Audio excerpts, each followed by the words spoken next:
Vous êtes arrivé dans ce pays en 1941, vous veniez d'Europe, vous y vivez donc depuis 32 ans. Quand vous arrivez en Europe, quelle est votre impression dominante? Mon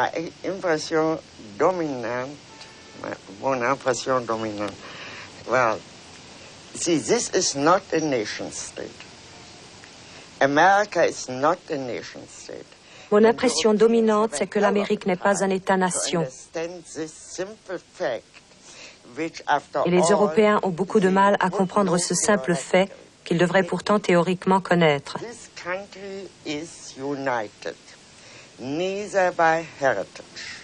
Ce pays n'est uni ni par un héritage, ni par des souvenirs, ni par le sol, ni par la langue, ni par une origine identique.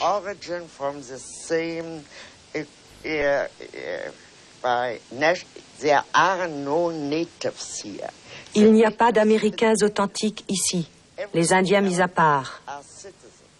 Tout le reste, ce sont des citoyens, et ces citoyens ne sont unis que par une seule chose, et c'est beaucoup. On devient citoyen des États-Unis par simple acceptation de la Constitution.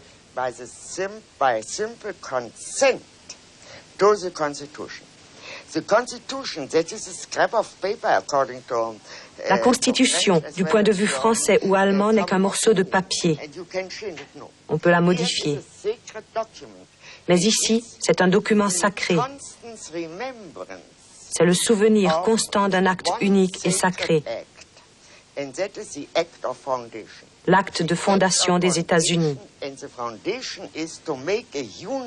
La fondation a consisté à réunir en un tout des minorités ethniques et des régions entièrement disparates, sans pour autant niveler et faire disparaître ces différences.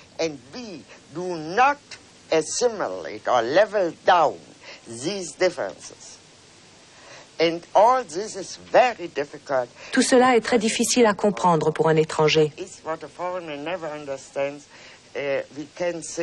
Nous pouvons donc dire que dans ce système politique, c'est la loi qui règne et non pas les hommes.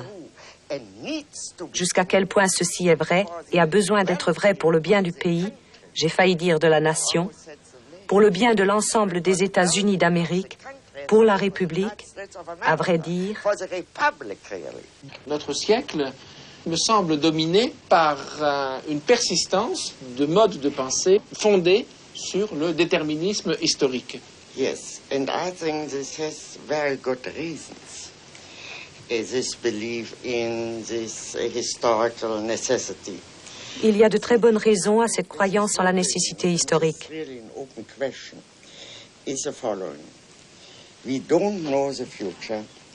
Nous ne connaissons pas l'avenir. Tout le monde agit en vue de l'avenir et personne ne sait ce qu'il fait parce que l'avenir se fait.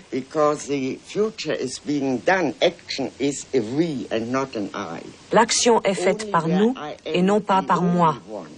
Ce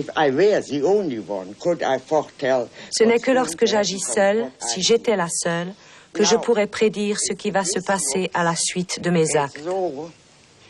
Il semble donc que ce qui s'est vraiment passé soit entièrement du domaine de la contingence, et de fait, la contingence est l'un des plus grands facteurs de l'histoire.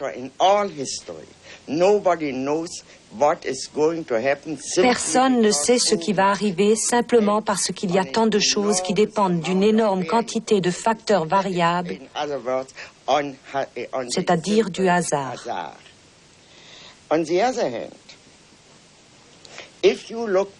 Par contre, si l'on regarde l'histoire, rétrospectivement, on peut dire que l'histoire est logique.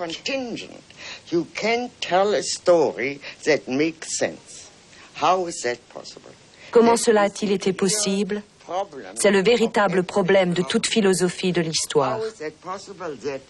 Comment est-il possible qu'après coup, il semble toujours que les choses n'auraient pas pu se passer autrement? All the variables have disappeared and reality is of such an overwhelming. La réalité a un impact si puissant que nous ne pouvons pas prendre la peine d'envisager une variété infinie de possibilités. Infinite variety of perhaps possibilities. Mais si nos contemporains conservent leur attachement à des modes de pensée déterministes, malgré les démentis de l'histoire. Serait-ce, d'après vous, parce qu'ils ont peur de la liberté? Yeah, sure. Parce qu'ils ont peur de l'imprévu? Rightly so. Only they don't say it. Mais ils ne le disent If pas. they would, one could immediately start. S'ils le disaient, on pourrait immédiatement ouvrir le débat. They only would say, Si seulement "We ils are disaient afraid." « Nous avons peur », par We are exemple. afraid to be afraid. Nous avons peur d'avoir peur. C'est l'une des principales motivations. Mais nous avons peur de la liberté. Et ce qui menace à notre époque, c'est l'idée que les buts de la politique sont illimités. Le libéralisme, tout de même, repose, je crois, sur l'idée que la politique a des objectifs limités. Est-ce qu'à notre époque, l'arrivée au pouvoir d'hommes, de mouvements qui s'assignent des objectifs illimités n'est pas la plus grande menace? J'espère que je ne vous choquerai pas si je vous dis que je ne suis pas du tout sûre d'être une libérale. Not at all. And Je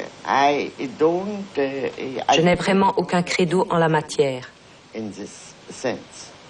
I have no Je ne professe pas de philosophie politique que je pourrais résumer par un terme en isme. philosophy which I could summon up with one ism. Certainement, mais c'est tout de même à l'intérieur des fondements de la pensée libérale, avec les emprunts à l'Antiquité, que se situe votre réflexion philosophique. Diriez-vous que Montesquieu est un libéral? Would you say that, I mean, all the people whom I take into account throughout the Middle Age, I mean, moi je me sers où je peux. And I take whatever I can. Je prends ce que je peux et ce qui me convient. That is, I do no longer believe that I think one of the great advantages. L'un des grands avantages de notre temps, c'est ce qu'a dit René Char. You know what René Char said, notre héritage n'est garanti par aucun testament. Précédé par aucun testament. N'est précédé par aucun testament. This means we are entirely free. Cela veut dire que nous sommes entièrement libres d'utiliser où que nous le voulions les expériences et les pensées du passé. The experiences and the thoughts Mais est-ce que cette of liberté, our past. mais est-ce que cette liberté extrême ne risque pas d'effrayer beaucoup de nos contemporains qui préféreraient trouver toute prête une théorie, une idéologie et être en mesure de l'appliquer? Cette liberté que aucun doute. Cette liberté que vous définissez, cela risque d'être la liberté de quelques-uns, de ceux qui auront la force d'inventer de nouveaux modes de pensée. Non. It rests only on a conviction. Elle ne repose que sur la conviction que chaque être humain, en tant qu'être pensant, peut réfléchir aussi bien que moi et peut former son propre jugement s'il le veut. As well as I do, and can therefore judge for himself if he wants to. How I can Ce que je ne sais pas, c'est comment faire naître ce désir en lui. This I don't know. That is, I am not the only thing which can help us, I think, is really to réfléchir. And to think always means to think. Réfléchir, cela signifie de toujours penser de manière critique. Et penser de manière critique, cela signifie que chaque pensée sape ce qu'il y a en fait de règles rigides et de convictions générales. Rigid rules, general convictions, etc. Everything which happens in thinking is Tout ce qui se passe lorsqu'on pense est soumis à un examen critique. C'est-à-dire qu'il n'existe pas de pensée dangereuse pour la simple raison que le fait de penser est en lui-même une entreprise très dangereuse. How I can convince, I think non-thinking is even more dangerous. Mais ne pas penser est encore plus dangereux. I don't deny that thinking is dangerous, but I would say not thinking and not ne pas réfléchir, c'est plus dangereux encore. Que signifie pour les Juifs l'assimilation dans la société américaine?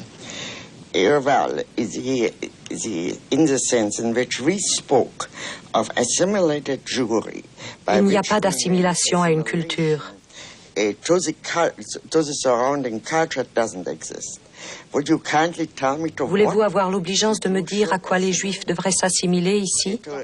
Aux Anglais, aux Irlandais, aux Allemands, aux Français? To the French, to the, whoever came here. Alors, lorsque l'on dit que les Juifs américains sont très américanisés, non seulement américains, mais américanisés, Yeah, way à of quoi life. fait-on allusion? One means is a way of life.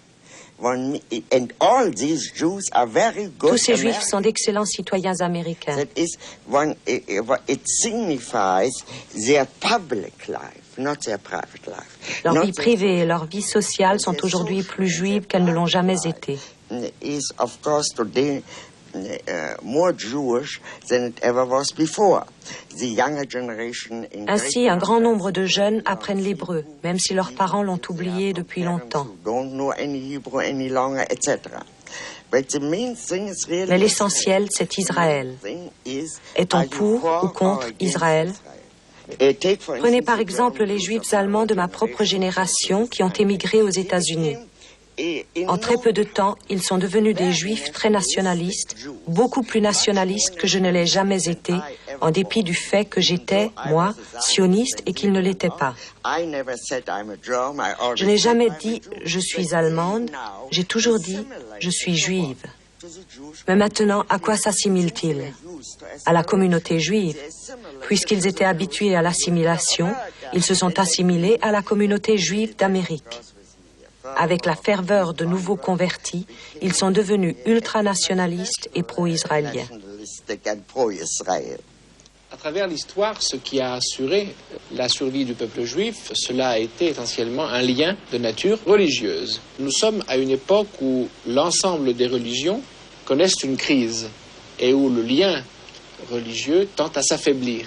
Dans ces conditions, qu'est-ce qui, à l'époque contemporaine, fait l'unité du peuple juif à travers le... I think you are slightly wrong with the thesis.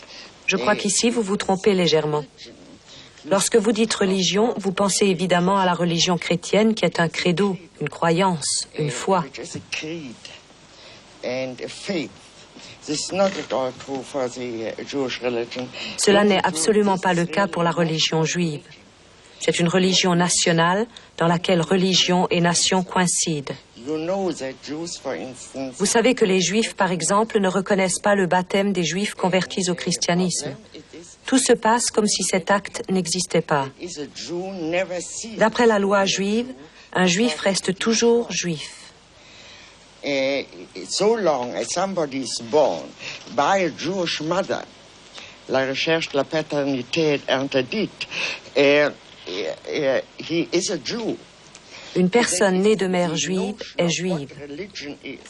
La notion de religion est complètement différente. Il s'agit beaucoup plus d'un mode de vie que d'une religion dans le sens particulier et spécifique de la religion chrétienne. A particular specific sense of the Christian religion. I remember, for instance, I had a Jewish instruction. J'ai eu une éducation juive et je me souviens lorsque j'avais environ 14 ans, je me suis révoltée contre notre professeur et j'ai voulu le choquer. Je me suis levée et j'ai dit « Je ne crois pas en Dieu ». Il m'a alors répondu « Personne ne vous le demande ». He said, "Who asked you?"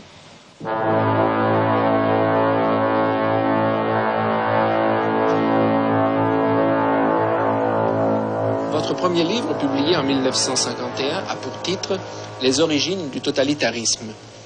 Dans ce livre, vous avez voulu non seulement décrire un phénomène, mais aussi l'expliquer. D'où cette question, qu'est-ce pour vous que le totalitarisme? Oui, enfin, let me start with making certain distinctions. Je voudrais commencer par faire certaines distinctions sur lesquelles tout le monde n'est pas d'accord. Tout d'abord, une dictature totalitaire n'est ni une simple dictature, ni une simple tyrannie. Dictatorship, nor a simple tyranny. One of the main characteristics, when I analyze that... Lorsque je vois un système totalitaire, j'essaie de l'analyser comme une nouvelle forme de système politique inconnu auparavant. Pour cela, j'essaie d'énumérer ses caractéristiques principales.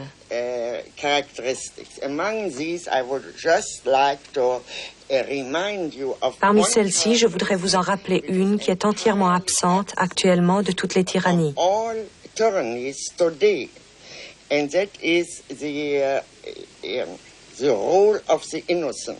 Il s'agit du rôle des innocents, des victimes innocentes.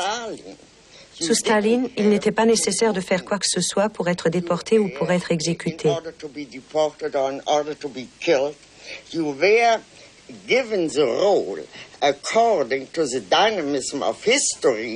La dynamique de l'histoire attribuait un rôle à cette victime et elle devait jouer ce rôle, quoi qu'elle ait fait par ailleurs.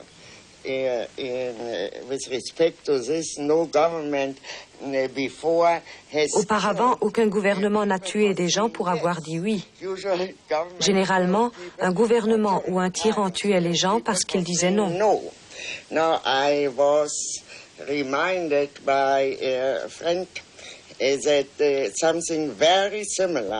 Un de mes amis m'a rappelé qu'une idée très similaire avait été énoncée en Chine il y a plusieurs siècles.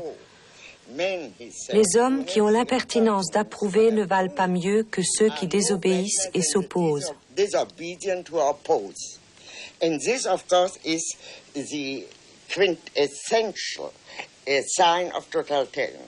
C'est là, bien évidemment, l'essence du totalitarisme. Le fait qu'il y ait une totale domination de l'homme par l'homme. Now, let's for a moment see what tyranny is. Because after all totalitarianism, les régimes totalitaires sont toujours nés lorsque la majorité des pays européens étaient déjà soumis à une dictature.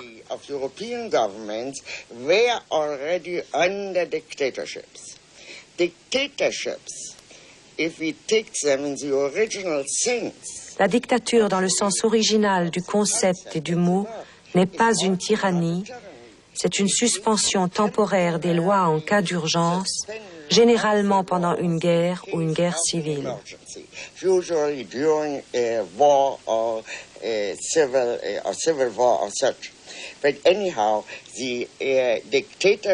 La dictature est limitée dans le temps, la tyrannie ne l'est pas. Pourquoi pensez-vous que nous voyons en effet apparaître toute une littérature qui, s'agissant notamment du nazisme, décrit de façon souvent romancée ses chefs, leurs forfaits, et essaye de les humaniser, somme toute, et ainsi indirectement de les justifier. Pensez-vous que de telles publications aient une raison purement commerciale, ou pensez-vous qu'elles aient une signification plus profonde?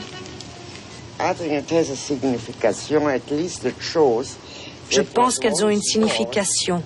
Elles montrent que ce qui s'est passé une fois peut arriver à nouveau.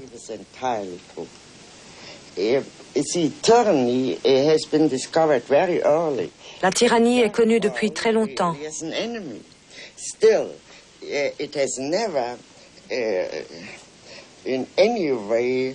Cela n'a pourtant jamais empêché un tyran de devenir un tyran.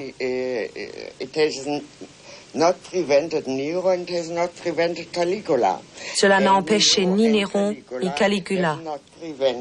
Et Néron et Caligula n'ont pas empêché des exemples récents tels que l'intrusion massive de la criminalité dans la vie politique. Qu'en